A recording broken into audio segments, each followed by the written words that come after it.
Bonjour et bienvenue dans la météo du Bitcoin, j'espère que vous allez bien aujourd'hui avec deuxième jour, troisième jour où il se passe rien, ah là là, ah là, comme c'était prévu.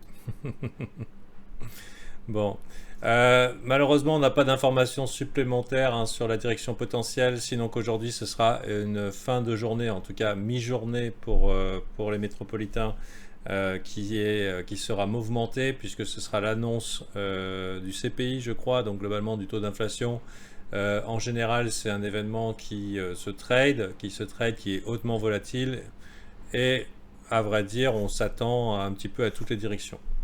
Dans la mesure où on a pas mal accumulé les gens excités dans la zone, hein, c'est-à-dire que là ça fait quand même plusieurs jours qu'on ne fait pas grand-chose, euh,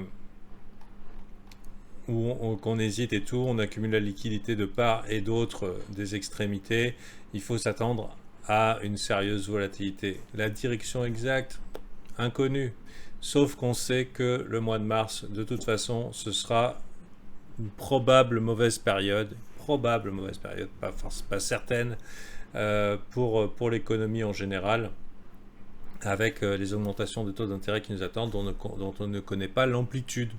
On les suppose, mais on ne les connaît pas. Donc il peut y avoir un effet de surprise. Pour l'instant, les indices ne sont pas menaçants, hein. Ils sont toujours en train de taquiner les hauts du range. On va considérer ça comme un range. Mais ça pourrait très bien être une situation up only. On a fait peur à tout le monde. Et voilà, ce n'est pas un range et direction ATH. Pourquoi pas? Il paraît improbable qu'on ne reteste pas les lows. Pour moi, ça me paraît très improbable qu'on ne reteste pas par ici un moment. Et si on fait ce move, si on le fait, hein, donc bien sûr c'est hypothétique, je pense que ça ne sera pas sans impact sur les cryptos. Pour faire clair, ça aura un impact sur les cryptos.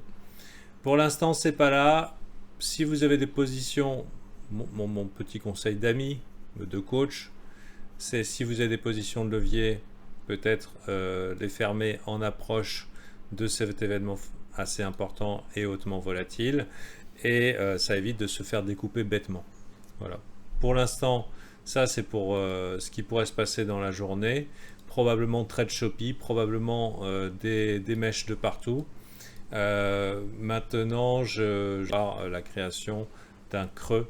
Alors, où sera l'amplitude? J'en sais rien. Est-ce que ça ira jusque-là? J'en sais rien. On peut utiliser Fibonacci éventuellement pour avoir des repères mathématiques. Ici éventuellement, sinon on peut se servir d'autres repères, des zones qui ont fait pivot par le passé. Personnellement, voilà, dans tous les cas, j'ai pas envie d'être acheteur ici parce que après 1, 2, 3 et là maintenant 4, 5e jour avec un momentum qui diminue, même si on peut avoir des pics de volatilité, la probabilité est que ceux qui ont FOMO sur le tard, ceux qui ont couru après sur le tard, se retrouvent punis à un moment ou à un autre. Même si on peut leur donner raison, ah, on vous l'avait bien dit que c'était bull, et hop, la semaine d'après tu te retrouves ici. Donc dans tous les cas, pour moi, la première partie du rebond a déjà été bien mangée.